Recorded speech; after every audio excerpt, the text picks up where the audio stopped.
I'm Matthew. I'm Marty. I'm Carlos. And we are the Heroes 3.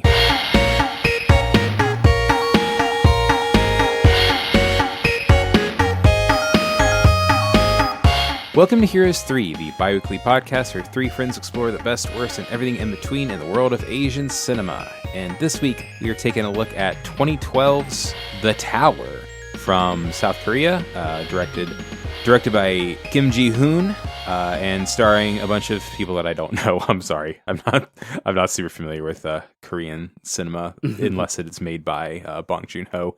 But this was another Carlos pick for our kind of blockbuster by way of Asian cinema, and this one is a disaster thriller, pretty heavily inspired by the 70s film The Towering Inferno. That's right. And, we're talking about blockbusters, and I'm thematically picking these.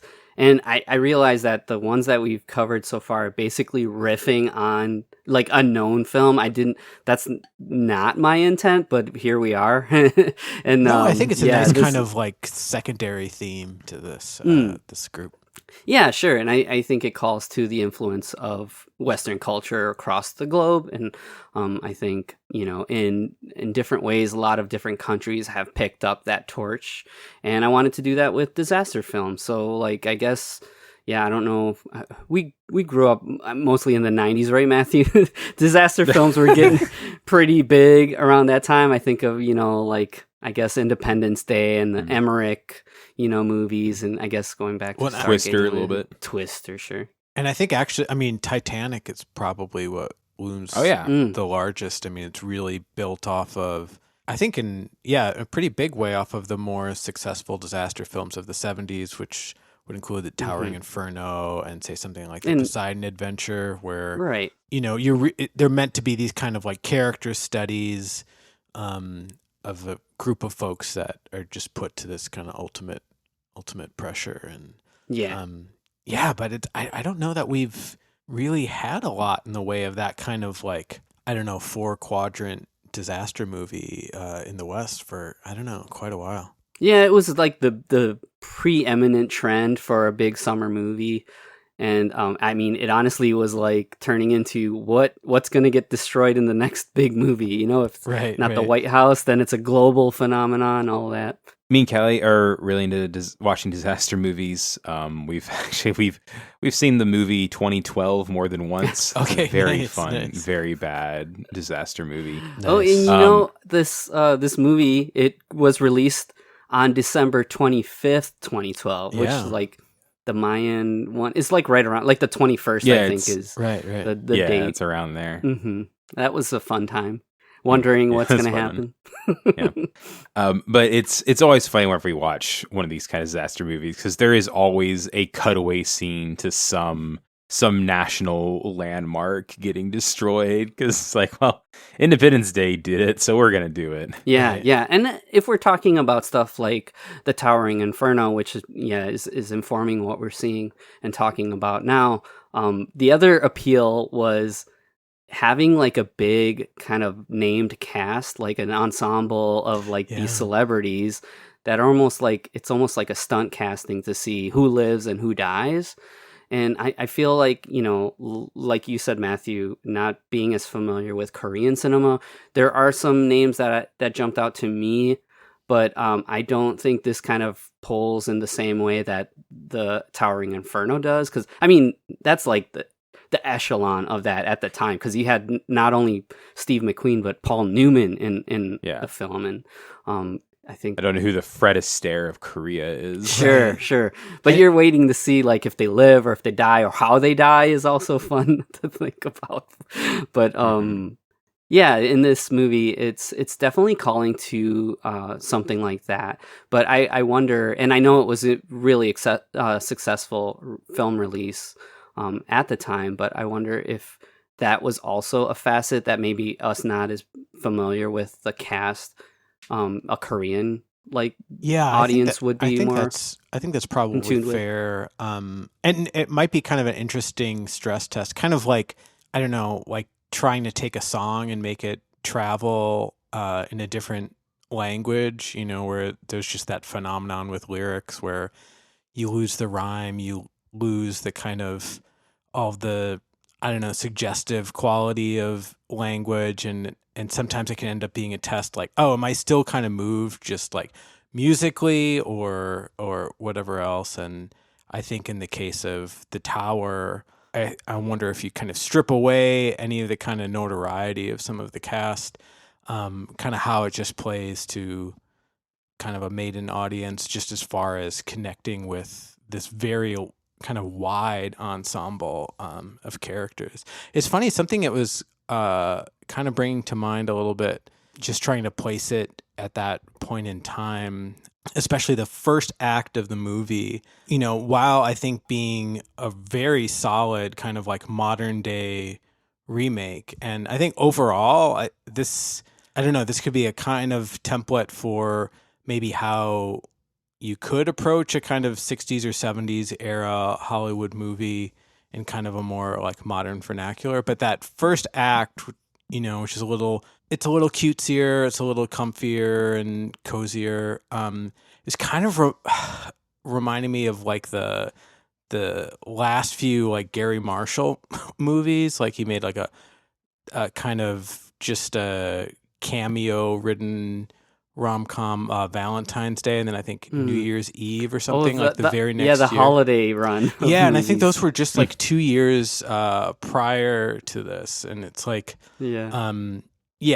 not very strong movies, like at all. But I was getting a little bit of that flavor, which I don't know, is maybe not a terrible way to try to kind of like update this kind of character-driven disaster formula. And I've got to say, overall, it was like, I think what was exciting about this watch for me is so far in this arc, and then whenever we've had a chance to approach movies with kind of like similar targets, where they're maybe like aiming at like a Hollywood film or some other kind of blockbuster picture or whatever, I would say up until this point, every one of those films, at least for us, is trading on some kind of like cult quality. You know, it's like, oh, we enjoy it as through this kind of skewed lens, and what a interesting relic this is. And, you know, The Tower is not a cult film. And also, I think it's not kind of a lesser cousin or sibling of Hollywood. I mean, watching this now, my thought was like, yeah, I don't think Hollywood would know how to make this movie in 2025. And maybe they would still be able to put something like this together in 2012. But I think it's like a very impressive kind of mainstream chain restaurant, you know, populist entertainment kind of movie. And, you know, I think tastes are going to vary, especially probably more in maybe the first act than as things get going. But I don't know. I mean, I think it's a real testament to just the high bar of Korean entertainment, honestly. And even if you're not familiar with this cast, you're going to run into just this crazy phenomenon that happens, I feel like, all the time in Korean cinema, where you're like, wow, that's the most beautiful woman I've ever seen on screen. And she's such a good actress, and I'm so moved. But as you look into their career, and it's like, oh wow, they're like 20th in line, you know, to be kind of like A-list star or whatever. Sure. But yeah, I don't know. I'm really glad that you brought this in. I don't think I had really heard much about it, and I was trying to see if it had any kind of limited release in the States, and I couldn't track anything like that down. It seems like maybe it didn't. In putting together this arc, I was watching a lot of stuff, and there were other films from other countries that I was pulling from and taste testing, basically, to see if it would land with all of us. And when I encountered this, I was looking into like Korean disaster films, which are a list of now. And the same things that you're mentioning are the things that I was kind of picking up that were like a little green flag, like, oh, I think maybe even if the movie isn't like super great or super high, and how we'll react to it, I thought, oh, this has a little bit of all the different things, and it'll be another flavor that we can bring into the arc. So like just to mention one or two, so I talked about Virus, Kinji Fukusaku, the film from 1980, and it's like kind of a global pandemic film that has some Western actors in it. And then there was also like Japan Sinks, the submersion of Japan, that came out in the 70s, and also Bullet Train, which is another one I think of, which is kind of like a crime thriller / disaster film that actually there's like kind of a new version of that film that's available to watch. That's actually directed by Shinji Higuchi from Shin Godzilla fame or infamy. Nice. Yeah. So there were cool things that I was thinking about, but when I landed on this, it gives me a chance to talk about like, what I also think about, I guess, Korean cinema, Korean pop culture. And it is like exactly what you say, where I feel like it's not like it's them reacting to Western culture. It's them kind of using Western culture to inform their kind of stamp of quality. And in a lot of ways, they execute at the same level or beyond. And I think of K-pop as well. You know, I've talked to you guys about like how it's like this focused laser of the things that make pop music popular, and it just seems like there's a like really solid effort to not only know what makes something good, but also know how to craft it in a way that will kind of supersede it. And it's like in the case of K-pop, where very often it's just like qualitatively stronger in every way. Right. But not to bury the lead on like how I feel about the film overall, because it has ups and downs. But I'm really interested to hear what Matthew thinks of this movie as well, because we've been taking up this whole recording. No, you're good. You guys definitely have a lot more to say about the outside influences stuff than I do. No, I did enjoy the movie. I did feel it's a little long, especially like the beginning is like, I get that we have a bajillion characters that we need to get introduced to, but it takes like a full 30 minutes before there's even a hint that, I guess there's a hint that if a disaster happened, it would be bad. But like, it's only like 30 minutes in where we even start seeing the helicopters like flying around and being like, oh, something bad's about to happen. Instead, it's just, oh, here's a bunch of people. Okay, I don't know who's going to be important. I don't know who's, just going to be there to act heroic at the end. You know, it kind of, the beginning does kind of drag, but once the fire starts, then it's really cool to see like, everyone coming together, how they get there, and the kind of weird stabs of humor throughout the movie, which is like with the Christians running through, and every time they pray for something, it ends up happening. It's very funny. You get that kind of flavor that I think maybe would kind of only pop up like probably in South Korea right now, where I don't think the director is Christian, but there's, Christianity is very prominent these days. So you get this kind of thing where it's like, it's a little bit treated kind of like this exotic joke, which is kind of fresh, at least coming from like an American perspective. Like Christianity in South Korea and the way that Christianity is depicted in all Asian cinema is always so interesting, because like in America for the most part right now, exactly, like stuff like that. Perfect. In America, if there's Christianity in a piece of media, that's usually like the focus of the thing, whether it's, a piece of Christian media where it's like, all about the Jesus and the Lord and all that, or if it's, something calling out like, corruption, the Catholic Church or whatever, that's usually like the focus of the thing. There doesn't ever seem to be a character that's just the person that goes to church, unless it's like like Ned Flanders, like that's a joke on them. Yeah, exactly. But even Ned Flanders like characters are pretty rare. Right. So it's always cool whenever I see something that has depictions. As someone that grew up Christian, grew up in the church, it's really interesting seeing it depicted as just a thing that some people are, and people are able to make jokes about it instead of being terrified that a bunch of angry moms are going to write letters about it. Yeah, or that they're like villain coded, right? Or just straight up like, oh yeah, everyone that's in the church is a horrible monster pedophile that wants to kill all gay people. Right.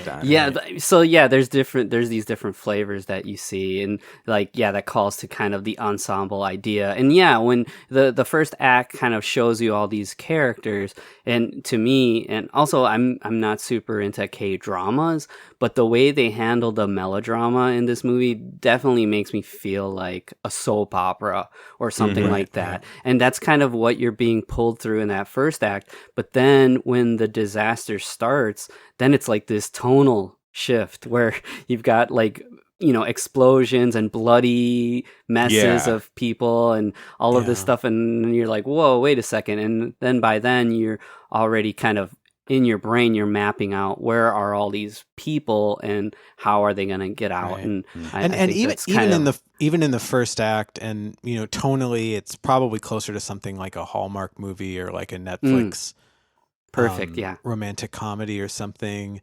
But it reminded me of maybe how Hollywood used to do it. I was watching this YouTube video from this cinematographer that has some interesting content.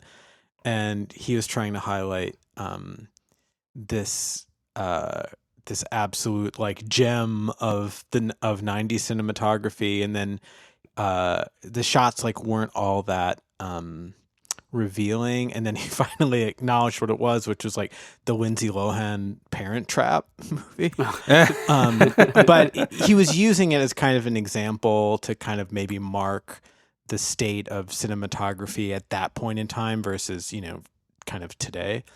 And I would say that kind of from frame one of this movie, there's just impeccable production value. And I think that, the tone might kind of split our audience a little bit, kind of just depending on, how much you might kind of connect to these characters. But I don't know, I thought there was just really great stature to the camera work, the cinematography, the look of this thing, the use of these interiors and the whatever kind of set build outs there kind of are happening. And then it's like as the kind of disaster gets underway, that production design is all extremely solid. Really what you're talking about with production value and like the sets there, you can tell there are a lot of built sets for this film. But I'd also say this is like many disaster movies now. There's a lot of effects shots, and what I read, and it's pretty readily available, I think it's even on the Wikipedia page, says that they spent like 2 years in post-production on this film, which you don't hear about too often.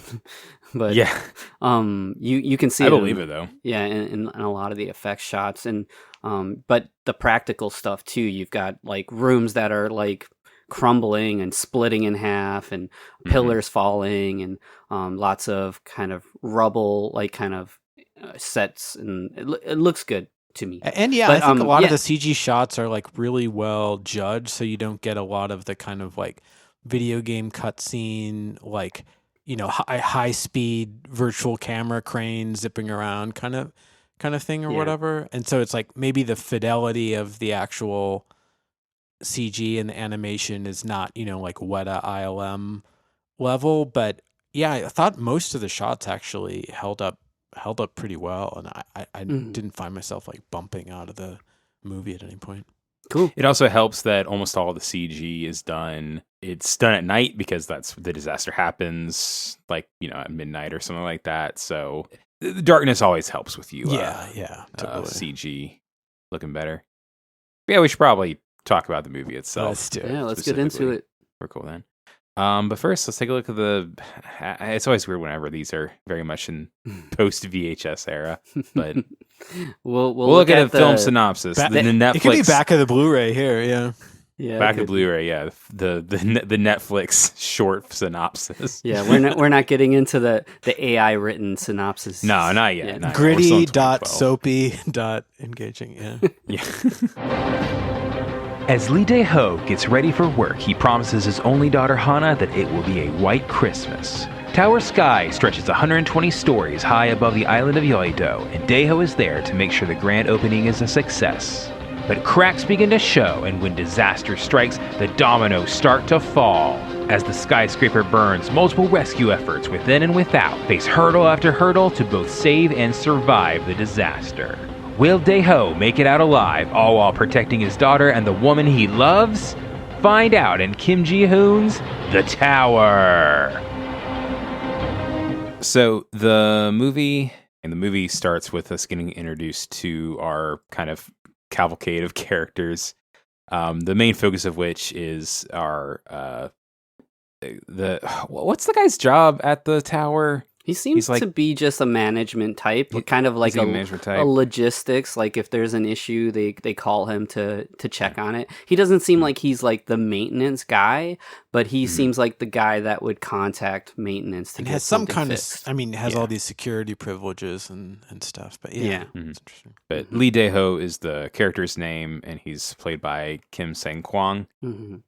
And like I said, I don't know who these people are or what they're in. I feel bad. Well, I mean, so he had a starring role in Memories of Murder. Yeah. So that's the face I recognized in the film the most. Totally. Gotcha. That's one of my Bong Joon-ho blind spots. It's one of like the 2 movies of his I haven't seen. We will definitely get to it at some point. I can't wait. Yeah. But it's him and his daughter. And then the kind of the fire captain are our 2 kind of main anchors of the movie. But we also get introduced to this woman who's kind of like a manager at the tower, this young chef, this Christian priest, and this kind of snooty rich lady, and her dog. Right. And then like a sweeter, older woman who works in the building's the janitor lady. Yeah. And who else? Oh, yeah, and there's the fresh young recruit with the fire department. Yeah, the fire department has their own little set of characters. There's kind of like the wisecracking hotshot, and there's the captain that you see that you had mentioned. That it's like I've got like one day to retirement. Yeah, that's situation. But here it's supposed to be that it's like he never gets Christmas off. Apparently. Mm-hmm. Oh yeah, we've got to say it's like this is all under the backdrop of Christmas. We got that's always fun. Yeah, Christmas in July for Heroes 3. Yeah, it was like a nice flavor. And so apparently the fire chief, I guess, is always working on the holiday, but here he had it blocked off, and he was also, I think, celebrating his anniversary with his wife or something like that. I think most of the audience is going to see where these beats are going, and then I think just taste is going to vary whether you dig that, whether you kind of like rub your hands together and kind of like seeing those dots kind of connect in front of you or not. But yeah, really great ensemble. Some broad dudes in there, but I think for the most part, some really solid acting performances here. Also, in addition to kind of being introduced to all these different characters and I suppose archetypes, they do a really nice job of kind of combining the introduction of one of those characters with a sort of overview of the facility itself. And I think another big reason why this movie would not be made in Hollywood, and it's funny, it really hit me, it's like, oh, it also would not be made in 2025, and I kind of wonder when would be enough time to make a film with 2 towers, and they literally describe it as 2 towers, these like adjoining skyscrapers, and they're connected at, I can't remember what story it is, but fairly high above the ground with this sky bridge. And yeah, I think in kind of the best disaster films, I'm such a sucker for the first act. I don't know. I love seeing the dominoes kind of set up usually, and kind of some of the cozier moments, and especially in the Towering Inferno. I think there's a lot of delicious stuff kind of in the beginning of that thing. Yeah, I agree. And actually, in comparing the two films, I feel like there are like more breadcrumbs to what becomes the disaster in the Towering Inferno, because like it's kind of in the character play as well, because Paul Newman's like, he's like the architect, and then he's uncovering like shortcomings in the building itself. Right. And in this so he's movie, like taking responsibility kind of for his work, sort of, and then you've got Steve Yeah. McQueen as the fire chief, and yeah. yeah. I have to say it was really fun revisiting that for this, because I feel like I maybe saw part of it when I was a kid. I never Sure, yeah. fully absorbed it as an adult. And one of the things that we were talking about a little bit amongst ourselves before we recorded is that John Williams does the score for that, and it's so crazy to think about. And when you're hearing the score, there are like little John Williams like isms that you can pick out, but some of it is very romantic and almost also like a soap opera in a way. Like I'm sure, Marty, you have plenty of opinions, and I don't want to like sidetrack us too much, but I do feel like in the Tower, you get like some manufacturing issues with the building that you feel like, oh, okay, that's definitely going to come into play later. But the thing that really causes the event is a kind of like, almost a random accident. Because like as you have everyone getting together and you have everybody getting ready, this is like the grand opening for these towers, and you've got people moving in, but you've also got like a holiday party because we're at Christmas. And what you find out is that the director has this plan to give everyone snow because there isn't any snow this Christmas. And his plan for that is that he's gonna like helicopter in snow. Yeah. And it's pretty wild. They do mention a little while earlier that there's like a cautionary like wind gusts like in the forecast. And but then you also get this moment where when they're setting up the kitchen, there's like a random fire that isn't able to be put out because the sprinkler heads are there seems malfunction. Like poor ventilation, and the sprinkler heads aren't. That is something that shows up in the Towering Inferno. Yeah, but because they do mention the sprinklers. The other thing that I think is pretty funny to me is seeing that film is a disaster film in the 70s, and the firefighters like there's like a fire on like the 80th floor or something, and they're very casual about how they're dealing with it at first. And I think that casual attitude contributes to like the casualties later on. But I thought it was kind of funny to me as a maintenance person that they're using the elevators during the fire. And it's like that would never happen now. That's something that an elevator would recall to a floor, and you wouldn't be able to use it. And maybe that was the information that they used from the movie. Yeah, I was going to say that's a pretty big thing in this movie, is that whenever everyone's right for the elevators, it's someone's like actively yelling at them, "Don't use the elevators. That's a really bad idea." Yeah, totally. I promise I won't get lost down like a John Williams tangent, but there was one other funny little connection, and it's in this kind of Christmas gala, opening reveal of the building. The director ends up kind of pointing to this hologram that plays.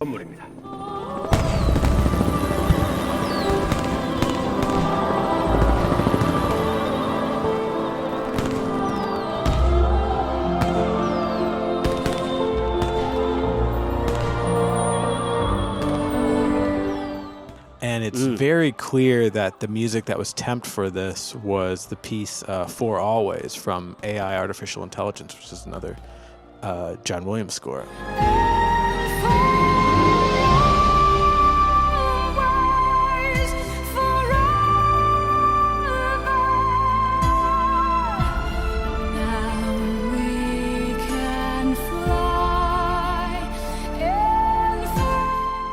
amazing. Wow. Yeah, the verse and the chorus are both kind of beyond coincidental Marty. level. So it's That's like, amazing. this is kind of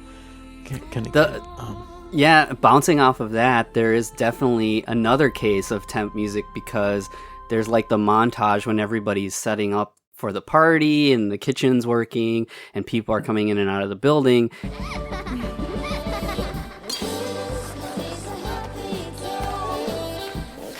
To me, very obviously, a legally distinct Mariah Carey, All I Want for Christmas. I did think that too.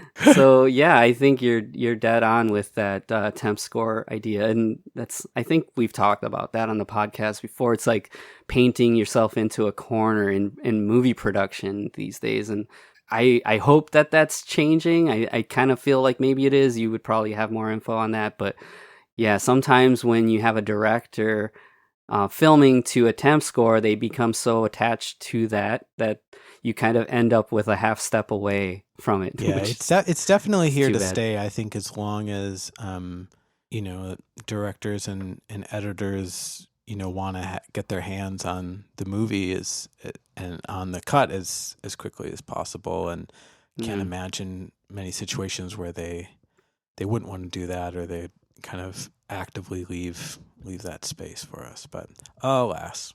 Yeah. All right. Well, I mean, yeah, I said that this disaster is caused by these helicopters, and in the midst of this celebration, Crosswind takes a helicopter and swings it into the building. So you have one of the two towers now about halfway up the building is completely engulfed in flames.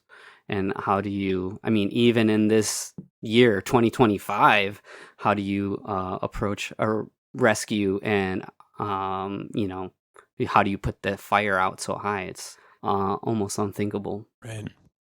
Yeah, so that's not long after this, whenever we get the situation I was saying about where a bunch of people get on an elevator and a big explosion happens below them and ends up like cooking them inside of the elevator. Yeah, that was it's real messed up. And then it just explodes. Yeah, there's a couple of like effect shots of people getting launched out of windows on fire. It's super dramatic. Yeah. And of course just the shot of the tower from a distance where like there's all the fire and smoke coming out from the middle. It is good. Like the CG definitely looks really nice there. Yeah, and slowly but surely now we're mobilizing that firefighter crew. Pretty much all the crew arrives on the scene and they're starting to make a plan. And then you start to get these little kind of antagonists that are playing their own game in the middle of this, because this Tower Sky, the name of the skyscrapers, it seems like the beginning, the Christian group that you mentioned, it seems like they're able to live there thanks to like a lottery drawing. Like they talk about how they're almost like a social class situation, and you have the Christian guy interacting with the hoity-toity rich lady, and that's a nice little beat. Yep, and she's got a dog, and actually, like, this he movie kicks the dog. Doesn't treat dogs too well, which I'm like, uh-oh. But that's the only moment. Anyways, yeah. Yep. We don't like that kind of thing here. Yeah. No. We do not endorse dog kicking, even if it's of a lady that we don't like. Yep. So, but the fire, like, they have like a central command, and then they have the fire commissioner there, and he's commanding the crew to basically prioritize like the different social classes. Yeah. And in the rescue effort, and that becomes a continuing kind of problem for the firefighters. I don't know that every single piece of Korean media has to talk about class in some way, shape, or form, but it certainly feels like it. Right. Which honestly is also, I don't know, found it a little bit welcome. I mean, I think that's a theme that kind of is pretty prominent in Titanic, I think. But in general, we don't kind of get that with our popcorn all that much over here. Yep.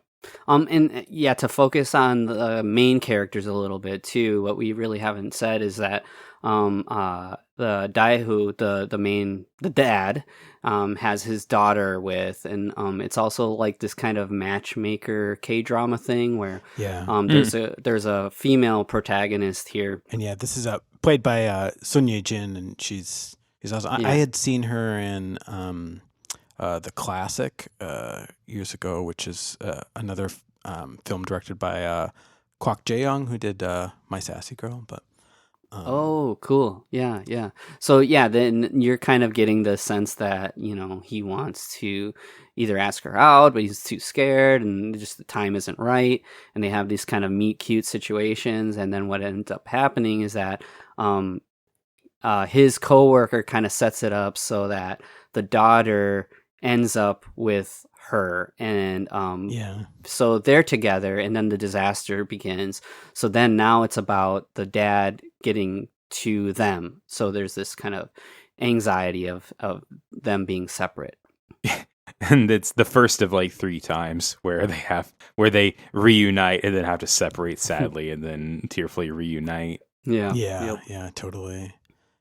And then I suppose we should say we've kind of called one of these out already, which is in the elevator and the floor melting. But really kind of from here to the end of the film, we're running into a string of these set pieces. And I would say most of them are pretty strong. Yeah, for me, one of my favorites is when the firefighters make it to that helicopter crash site. There's like a huge, a combination of digital effects and real fire, it looks like to me. And they're all like battling. It's almost like, I guess not a fight sequence, but there's like the flavor of a fight sequence to me sometimes. Yeah. Because they're struggling to spray the fire, but also like there's like fuel to the fire, and you get these little instances where they're getting launched off a platform and falling down, having to wrestle with a hose. I love whenever they're trying to like get the fire to escape the building, so he has to run by in slow mo and hit his axe on the windows so that the fire has a place to escape to. Yeah, that's great. And he even has a cool guy running away from an explosion moment. So. Oh, definitely is. But at the same time, now you've got these different groups stuck in different areas. So you've got like, let's see, the Christian group, like you mentioned earlier, they're like kind of on their own, like hoping for a rescue. There's like also, there's like an older couple. They're kind of like out on an old people date. Actually, that's like Fred Astaire in the original. Oh yeah, that is a little like that. It's similar. So and the Sun Ye-jin character is also trying to kind of give him pointers on how to. Yeah, it's very adorable. The next kind of set pieces as our crews are kind of getting together. From the ground, the fire team kind of decides to lock down these firewalls, which ends up sealing all of our crew in this one kind of restaurant area. Yeah, it's like a Chinese restaurant. But so of course they have to get out, which leads to our next big set piece where they have to make their escape because everything starts kind of crumbling around them until they find this like platform on the outside of the tower. Oh man, that's such a crazy whole situation. It's one of those things that you as a viewer are like, would I be able to do that? Not only would I, but if I was with somebody that meant a lot to me, would I be able to just kind of, all right, I'm just gonna do it? And I mean, it's kind of scary when your mind goes to those spots, but it's like this situation, you've got like, multiple different age groups, multiple different like physical abilities, and they're having to not only jump out onto that platform, which is hanging a bit lower than where they are, but then from that, then they have to jump from there into the building again, which is crazy. And unfortunately, but also that's during when like the firewall thing, which we should say is it's like a kind of Indiana Jones roll under the doors sort of situation. But honestly, I was maybe like all three of us to some extent. I'd be kind of coming in and out of the movie as it would go a little bit, but when Kim Sang-jung's character rolled under that final door and like got to his I mean, that got me. That was awesome. That's good. Yeah, and I love how kind of small this really is in the grand scheme of this whole thing, where it's like it's just how it really does build a ton of tension of a bunch of people kind of jumping to a thing. Yeah. No, that's such a good point. Yeah, Great. it is more like 70s love cinema that. in that way, with the kind of production value of a modern movie. And honestly, I think that's a pretty smart recipe, and I wouldn't mind seeing more of that kind of thing. Mm-hmm. We also, you have to mention, there's a pregnant lady. Of course, there's a pregnant lady. And at least in our subtitles, and full disclosure, we did not access the greatest subtitles on earth for this movie. And I think they're usually just calling her pregnant lady. Nice. Yeah. But actually, Carlos started to say before, but that's where the old man that we had in the old man date, he helps the woman that he was on the date with to get onto the platform, but then he's not able to make it before the fire overtakes it. Right. And then, I mean, just as sad is when they finally do like make it all the way down, then the old lady doesn't make it. So they eliminate them in one sequence there, which is too bad. Too old, can't keep up. Yeah, but I mean, it is like in a disaster movie. You're like, who's gonna live? Who's gonna die? And that's why you introduce like 100 characters, is because you're gonna kill them off. Right. Yeah. So that's actually, I don't think I've ever mentioned it on the show before, but my friend Rich Masters, who does he wrote on and did a voice for DuPont's Theater on Subspace. He does a podcast called Story Lords where they write stories. And that's like a constant joke, is that he always writes like 30 characters just so he can kill them off and make you sad. That's awesome.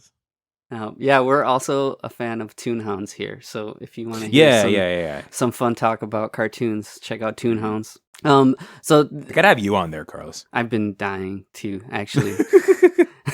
I'll have to let Spivsy know. Yep. Anyways, back to this movie. So yeah, the other kind of character that we have to mention, we mentioned her a little while ago, is the cleaning lady, the kindly older cleaning lady, and they set her story up by her having a son that you can tell doesn't real shit son. Yeah, he doesn't really appreciate his mother.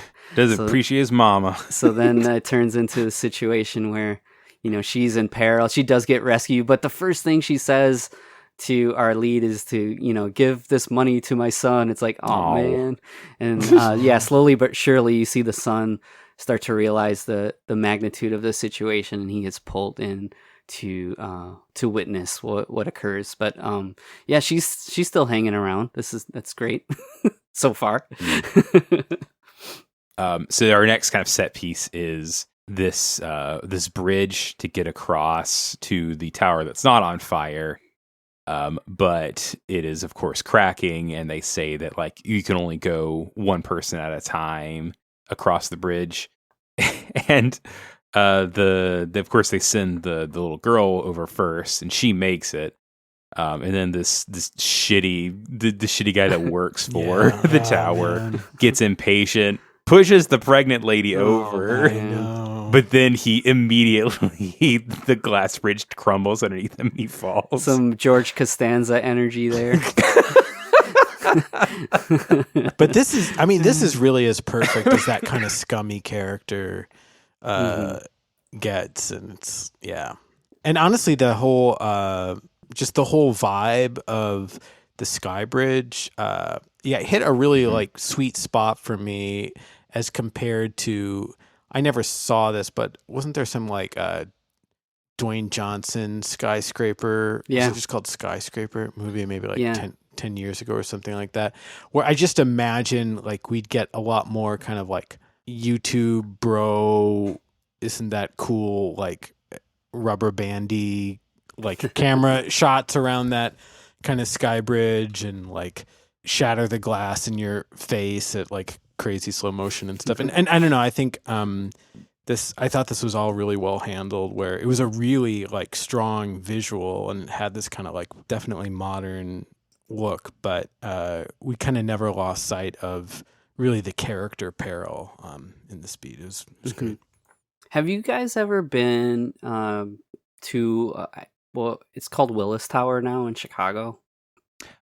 Sure. Whenever we visited formerly the Sears Tower, Yeah. we didn't go to it. I did. We went to Chicago.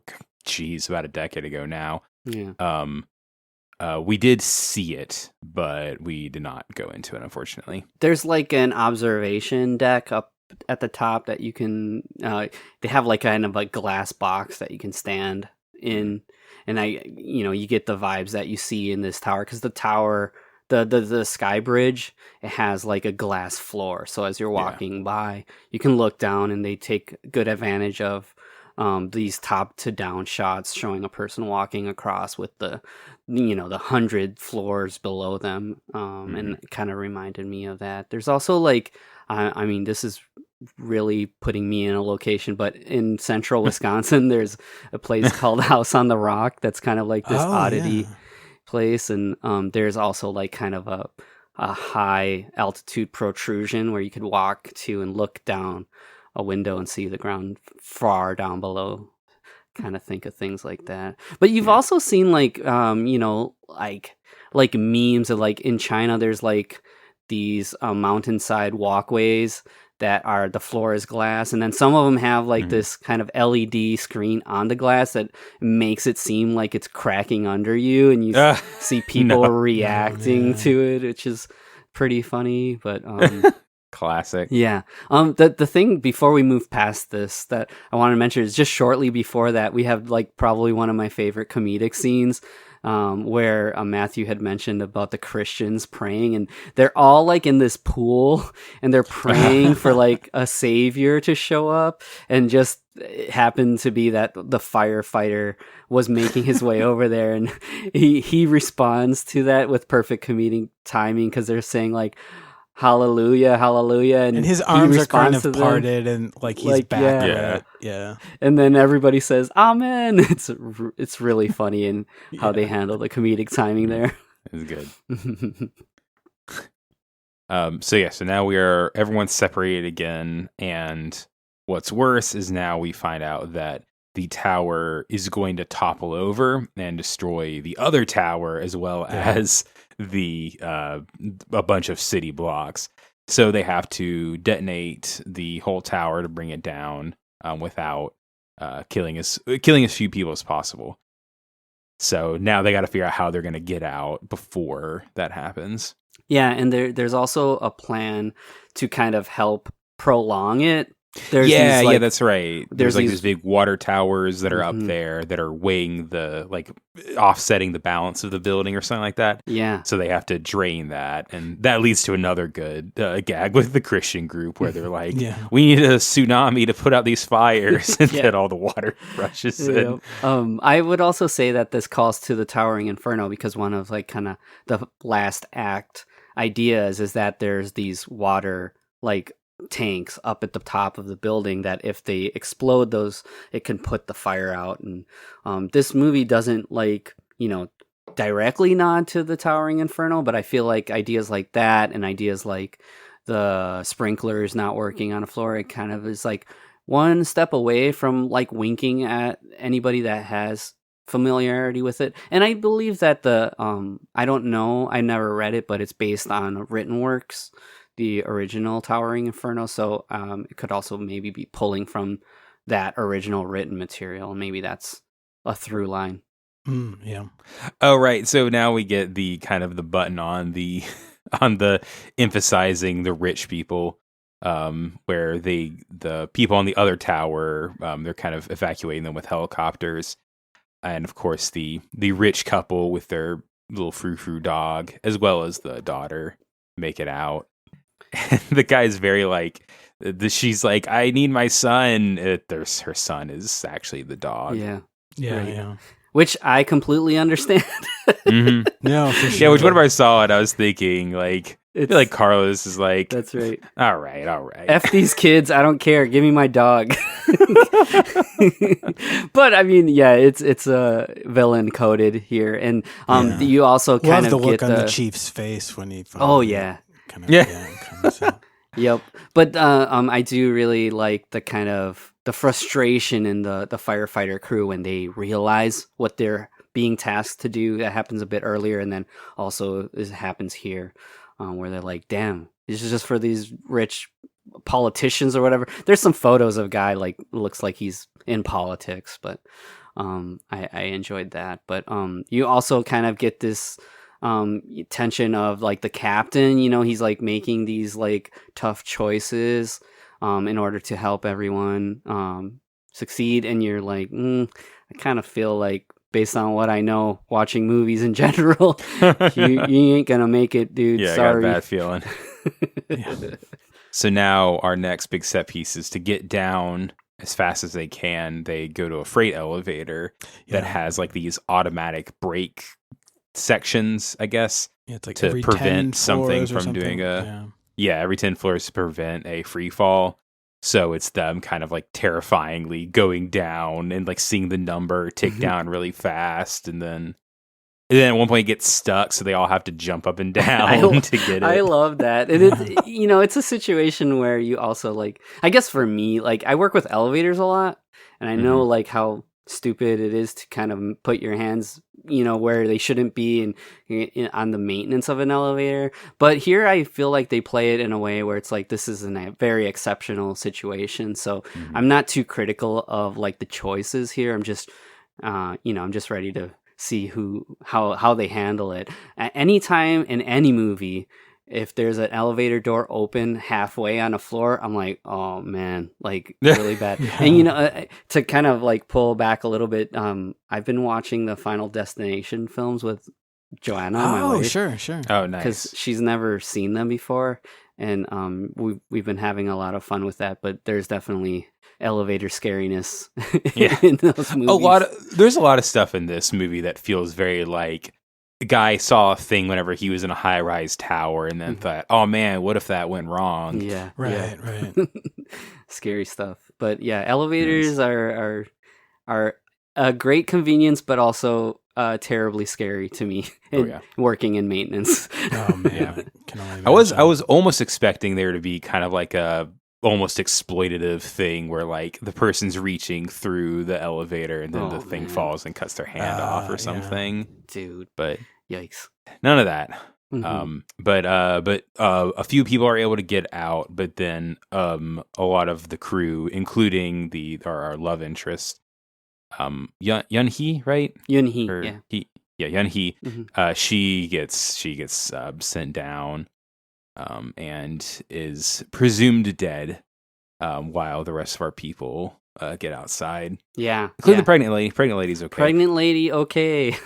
I had a little like list on my notes, like where all the kids is okay, not okay. A little checklist, yeah. Yep. So Hana and Dad, okay. Unfortunately, church guy, not okay. Church guy, not okay. In the elevator crash, they kind of show like the wreckage below, and he don't make it. He's got some rebar going through his abdomen, which is classic. Unfortunate.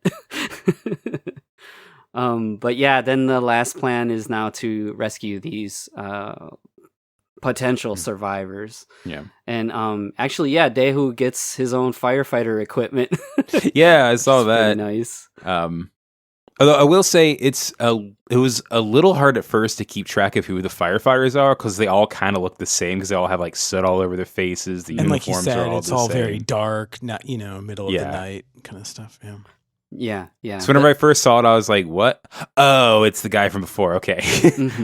And it's the new guy that ends up, like you mentioned before, that takes Hana and saves her. So he's okay. That's also one of those characters that you're teetering on. Will you die or will you survive? Either it's the really old guy or the really young guy. Right. But the kind of the comedic foil kind of wisecracking firefighter guy, he's amongst the crew that's trapped in the rubble of the crashed elevator, and he's banging away hoping that somebody can find them. And when they do eventually get to that point, we're getting to the finale here where the captain understands that, hey, the explosives. Oh yeah, let me state the plan though. Is that now that they're at the bottom, they realize that there's like a sewage, like a riverway that will dump them out into the major river, and if they ignite these tanks, the washout will pull everybody out. And as they're going through this, they realize, or the captain realizes, like, hey, I can't do this remotely. I have to do it manually. So that means I have to stay behind. So he makes the ultimate sacrifice. And yeah, like, I think it's in the Towering Inferno that it begins dedicated to firefighters. And as you see this film, I think it gives you a really strong sense of the real life heroics that a firefighter faces.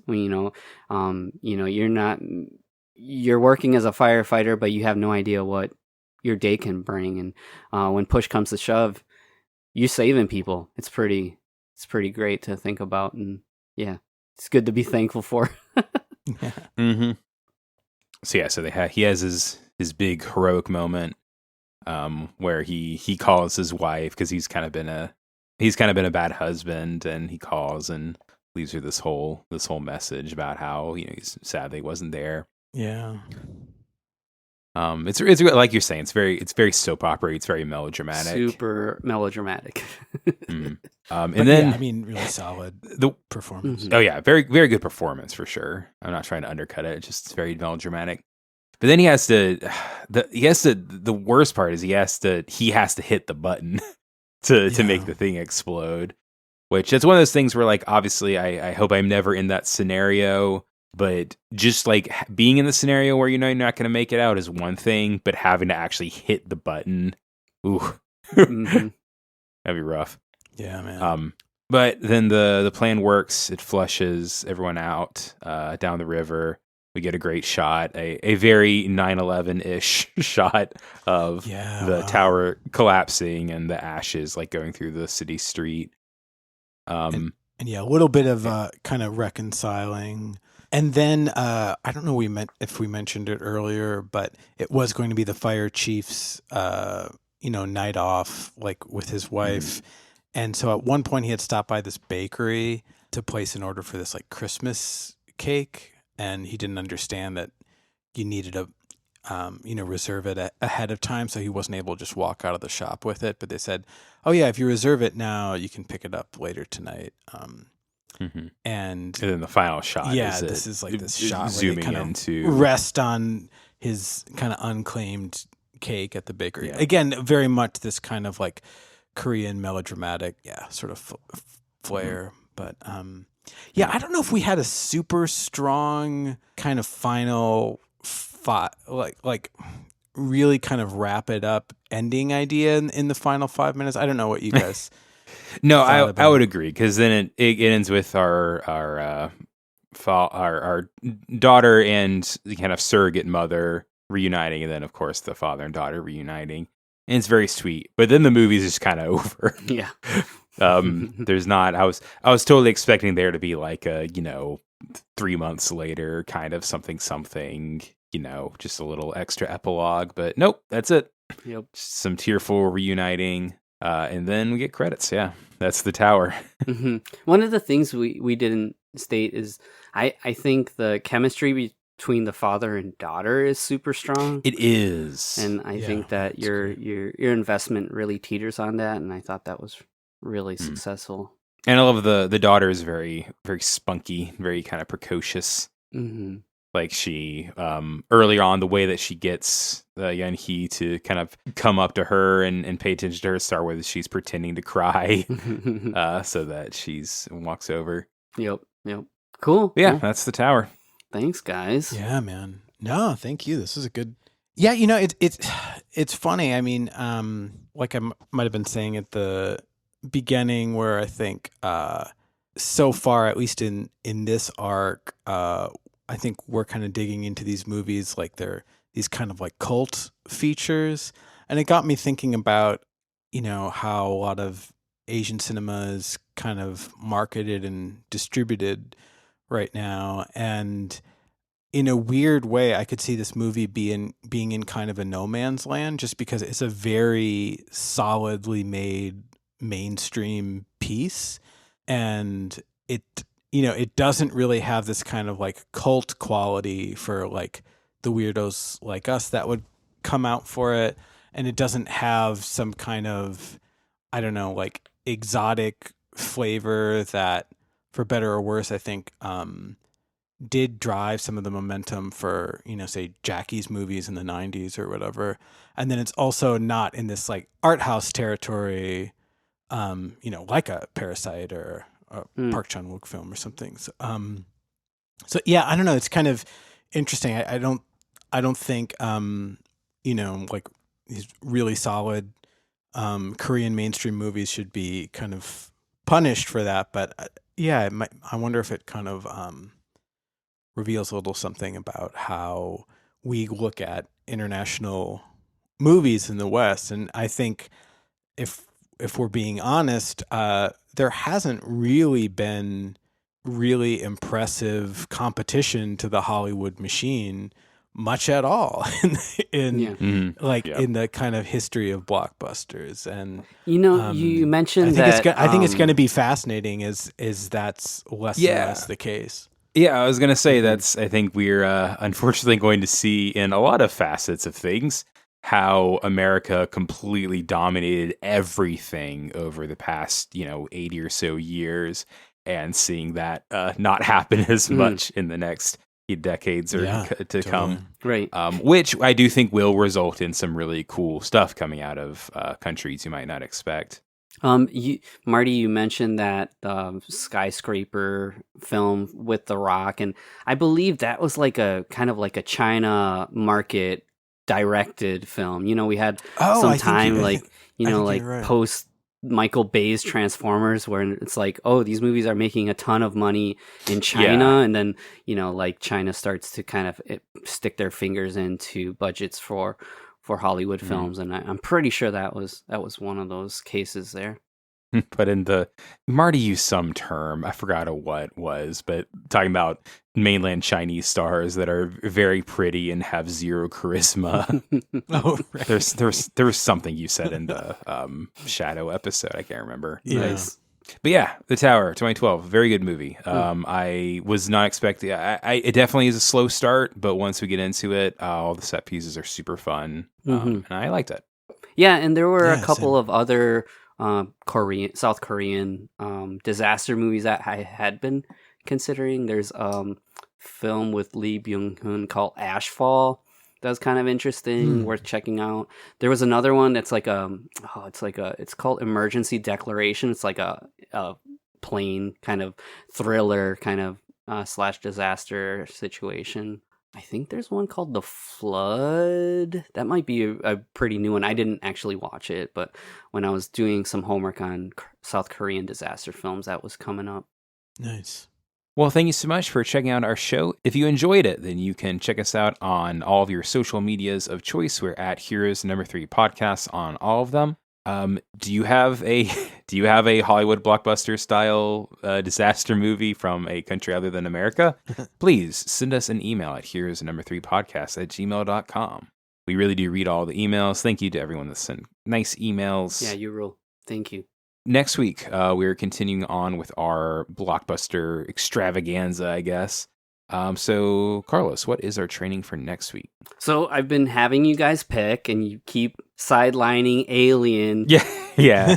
So, I'm still going to give you a choice of two, I guess, just to tease what else is coming. But I'm going to have you choose between Alien or superhero movie. Just pick Alien.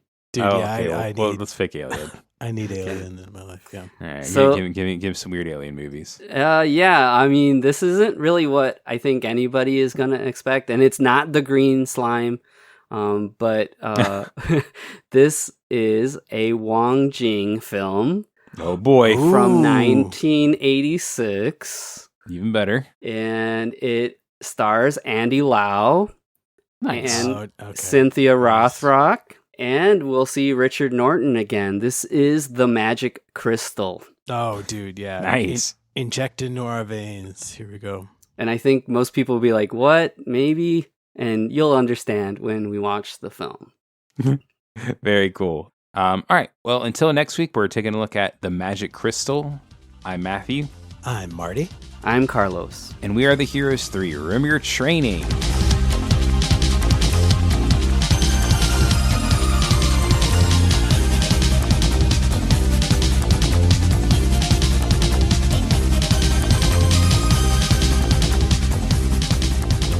Heroes 3 is part of the Mercado Brothers Podcast Network.